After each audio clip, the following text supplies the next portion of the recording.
Electricity के questions कुछ यहाँ पे रेजिस्टेंस के बारे में मैंने आप लोग को बता दिया था। रेजिस्टेंस का हम लास्ट टाइम एक फार्मूला देखे थे, R equal to rho L upon A. अब ये जो फार्मूला है इससे रिलेटेड हमको बहुत सारे टाइप के क्वेश्चन देखने को मिल जाएंगे, मतलब समझ के चलो 5 से 6 टाइप्स आएंगे। अब ये जो 5 से 6 टाइप्स के जो क्वेश्चंस हैं वो सब में अप्रोच अलग अलग होता है। अभी हम लोग देखने वाले हैं क्वेश्चन जो रहेगा नॉर्मल, मतलब आपको यहाँ पे कितने डेटा है, 1 2 3 4, चार चीज़ यहाँ पे दिए गए हैं, तीन चीज़ कोई भी दिया रहेगा और एक निकालने के लिए रहेगा। तो नॉर्मल आपका न्यूमेरिकल वैल्यू इसमें दिया रहेगा। लेकिन यहाँ पे अभी हम लोग देखेंगे, यहाँ पे इसके बाद जो भी यहाँ पे क्वेश्चंस आएंगे उसमें आपको double the length, triple the length, ऐसा टाइप का आपको थ्योरेटिकल टाइप का क्वेश्चन देखने को मिलेगा। अभी हम लोग सिंपल क्वेश्चन देखने वाले, जैसे देखो यहाँ पे क्वेश्चन दिया गया हम लोग का, if the length of the wire is 5 metre and cross sectional area is its wire is 200 centimetre square, then find the resistance of that conductor if its resistivity जितना। अब आपको यहाँ पे सब चीज़ याद होगा कि लेंथ का जो एसआई यूनिट था वो क्या था, मीटर था। हम बोले थे कि यहाँ पे एसआई यूनिट पे ज़्यादा फोकस करना है। क्यों फोकस करना है? क्योंकि इसमें न्यूमेरिकल जो दिया गया है इसमें ज़्यादातर जो है एसआई यूनिट चेंज करके देता है। तो लेंथ आपको दिया गया है 5 मीटर का, आगे बोला है क्रॉस सेक्शनल एरिया आपको लेना है 200 सेंटीमीटर स्क्वायर। अब आप देखिए यहाँ पे 200 सेंटीमीटर स्क्वायर दिया गया है। आपको पता होना चाहिए कि एरिया का ऐसा यूनिट मीटर स्क्वायर होता है। तो जब आप इसको चेंज करोगे 200 सेंटीमीटर स्क्वायर को मीटर स्क्वायर में, तो आपका यहाँ पे 10,000 से डिवाइड करना पड़ेगा। आपको ये सब पहले से बताया जा चुका है। 2 से काटोगे इसको, ये 50 बार में कट जाएगा। तो यहाँ पे आ गया आपका 1/50 मीटर स्क्वायर। ठीक है, आपको एक और क्या डेटा दिया गया है, तो देखिए दिया गया है रेसिस्टिविटी। अब रेसिस्टिविटी को पिछले वीडियो में आप देखोगे तो रो से इंडिकेट करते हैं। रो का ऐसा यूनिट क्या होता है, ओम मीटर। रेसिस्टिविटी दिया गया हम लोग का 4.6 इंटू 10⁵ ओम मीटर, ये दिया गया हम लोग का रेसिस्टिविटी। तो ये डेटा को पहले लिख लोगे, उसके बाद क्या बच गया, तो हमको सिंपल बोला है रेजिस्टेंस निकालना है। तो रेजिस्टेंस का फॉर्मूला हम लोग को पता है, रेजिस्टेंस का फॉर्मूला वही लगाना है, रो एल अपॉन ए। ठीक है, अब ये फॉर्मूला लगा के हम यहाँ पे डायरेक्ट, यहाँ पे आप जिसको गुना भागा आता होगा वो तो डायरेक्ट निकाल लेगा। ठीक है, क्योंकि यहाँ पे आपको पॉइंट का गुना भागा आना चाहिए सब। तो अब यहाँ पे निकाल लेते हैं हम। यहाँ पे rho R equal to rho L upon ये फार्मूला लगाना है हम लोग को।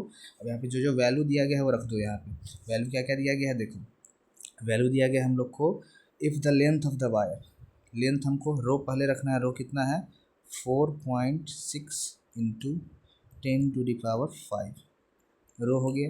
एल का वैल्यू है 5 और एरिया अभी हम निकाले थे, तुमको याद होगा 1/50 आया था जब हम चेंज किए थे। तो ठीक है, 1/50 आया था। अब देखिए यहाँ पे, अब इसको यहाँ पे जब हम आगे करेंगे, वैल्यू यहाँ पे रख देंगे फिर से यहाँ पे लिख देते हैं आर इक्वल टू रो का वैल्यू हो गया 4.6 इंटू 10⁵ इंटू एल का वैल्यू हो गया 5 अपॉन 1/50। अब इसको यहाँ पे सॉल्व कैसे करोगे, तो 4.6 इंटू 10⁵ और आपका जो 50 है वो ऊपर चल जाएगा, क्योंकि 1/50 है। तो नीचे यहाँ पे फ्रैक्शन जब चेंज करते हैं तो ये ऊपर चला गया। तो यहाँ पे इसको बस मल्टीप्लाई कर देना है, 4.6 में 5 से मल्टीप्लाई करो और जो आएगा उसमें 50 से कर दो। इसका आंसर हमेशा पावर में देना है। तो यहाँ पे मल्टीप्लाई कर दोगे तो यहाँ पे आ जाएगा तुम्हारा, जब इसको मल्टीप्लाई करोगे तो आ जाएगा 115 और यहाँ पे एक जीरो लगा हुआ है इंटू 10⁵। अब जब इसको देखोगे तो आंसर तुमको ऐसे नहीं मिलेगा, या तो रहेगा तुम्हारा 1.15। यहाँ पे 1.15 कैसे लिखे, तो देखो यहाँ पे 1.15 लिखेगा तो 3 जीरो बाहर निकल जाएगा। तो 3 जीरो बाहर निकलेगा तो इसको 3 जीरो यहाँ पे 10 के पावर में डाल दो, 5 5 या 3 यहाँ पे 8 हो जाएगा, इतना ओम हो जाएगा। 3 जीरो कैसे बाहर निकला, तो 1.15 में तुम 1000 से गुना करके देखना, इतना आना चाहिए। ठीक है, अब इसको यहाँ पे ये स्टैंडर्ड फॉर्म होता है लिखने का, इतना मेरा आंसर आ गया इसका। ठीक है, ये क्वेश्चन हम लोग का हो गया।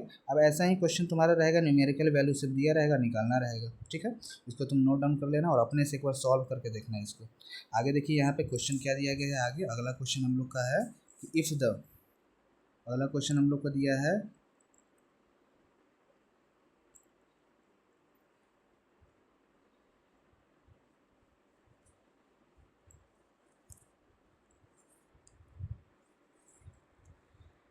अगला क्वेश्चन है if the length of the wire, देखिए अगला क्वेश्चन बोल रहा है कि अगर वायर का लेंथ जो है 6 मीटर का है और इसका cross sectional area 20 centimetre square है और रेसिस्टिविटी दिया गया, सेम इसी टाइप का क्वेश्चन हम दिए हैं। यहाँ पे लेंथ दिया गया है हम लोग को 6 मीटर पहले से दे रखा है मीटर में, इसको चेंज करने का कोई ज़रूरत नहीं है। एरिया आपका दिया गया है 20 सेंटीमीटर स्क्वायर, तो फिर हम बोले यहाँ पे 20 सेंटीमीटर को यहाँ पे मीटर में चेंज करने के लिए 10,000 से डिवाइड कर दो, 0 से 0 कट जाएगा, 2 से कट जाएगा ये 5,000 बार में, तो हो जाएगा 50 बार में, तो हो जाएगा 1/500 मीटर स्क्वायर एरिया आ गया हम लोग का। अब यहाँ पे देखिए एरिया निकल गया, रेसिस्टिविटी को यह क्या से डिनोट करेंगे, रो से।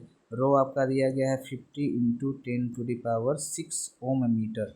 अब ये रो दिया गया है, फिर पूछ रहा है क्या, तो रेजिस्टेंस, रेजिस्टेंस फिर से वही निकालना है, तो रेजिस्टेंस पूछ रहा है यहाँ पे, तो रेजिस्टेंस सिंपली निकाल देंगे, गुना भागा आता है, तो रो इक्वल टू फार्मूला होता है rho L upon A, R equal to rho कितना दिया गया है आपको, तो रो का वैल्यू है 50 इंटू 10⁻6, एल का वैल्यू कितना दिया हुआ था 6, और यहाँ पे अभी हम निकाले थे तो ये आया था 1/500, ठीक है। अब इसको यहाँ पे जब 500 को ऊपर लेके जाओगे तो वहाँ पे 500 ऊपर जाएगा, यहाँ पे कर देते हैं अभी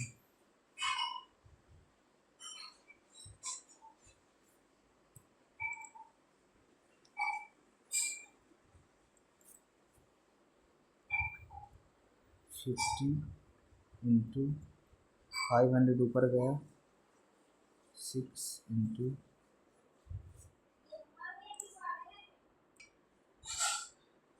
हाँ तो आगे इसको यहाँ पे लिखेंगे 50 इंटू 6 इंटू 500 ऊपर चल जाएगा और ये 10 के पावर 6 लास्ट में लिख दोगे। अब यहाँ पे इसको फिर से मल्टीप्लाई कर दो, 6×5 = 30 और 30×5 = 150, 150 यहाँ पे हो गया और 150 यहाँ पे हो गया, और ये 1 0 2 0 3, 150 पे 3 0 यहाँ पे डालोगे, फिर से यहाँ पे देखो हो जाएगा 150 पे 3 0 इंटू क्या बच गया था 10⁻6। अब इसको फिर से पावर में बदलो, देखो 4 0 यहाँ से लेंगे तो इधर 6 × 4 = 10, और यहाँ पे पॉइंट लगाओगे तो 1 0 और निकल जाएगा, तो इसको लिखेंगे 1.5 इंटू 10⁻1 2 3 4 5, 5 0 और आ गया, तो 6 और 5 11, तो इतना ओम मेरा इसका आंसर हो जाएगा रेजिस्टेंस का, ठीक है। तो ये तुम्हारा फर्स्ट टाइप था न्यूमेरिकल का, ये तुमको सिंपल टाइप है, इसमें कुछ करना नहीं है, सिंपली जो वैल्यू दिया गया है उसके सामने वो वैल्यू रखो और गुना भागा करके इसमें निकालना है। हाँ थोड़ा सा कैलकुलेशन ज़्यादा हो सकता है, बाकी इसमें और कोई दिक्कत नहीं है। तो बाकी आगे अब हम लोग यहाँ पे देखेंगे, जैसे अभी हम रेजिस्टेंस निकालने के लिए दे दिए, तो आगे ऐसा हो सकता है कि आपको यहाँ पे रो निकालने के लिए दे दे, हो सकता है लेंथ निकालने के लिए दे दे, या फिर हो सकता है एरिया निकालने के लिए दे। कभी कभी तो आगे यहाँ पे देखोगे, तो आगे देखोगे तो तुमको एरिया डायरेक्ट दिया हुआ नहीं रहेगा, तुमको आगे दिया रहेगा रेडियस, और रेडियस दिया रहेगा तो हम बताए हैं क्रॉस सेक्शनल एरिया मतलब क्या होता है, सर्कल का एरिया निकालना है, तो πr² लगा के पहले एरिया तुमको निकालना पड़ेगा, फिर उसके बाद तुम वहाँ पे क्वेश्चन को सॉल्व करोगे। तो आगे इस टाइप के क्वेश्चन अभी देखने वाले हैं, बहुत से सब टाइप का हम यहाँ पे करवा देंगे एक एक वीडियो करके। अभी थोड़ा टाइम लग रहा है, आपका जो कंटिन्यू वीडियो है 2-3 दिन में आने लगेगा, ठीक है। तो बाकी तुम लोग अपना तैयारी करो अच्छे से, ठीक है।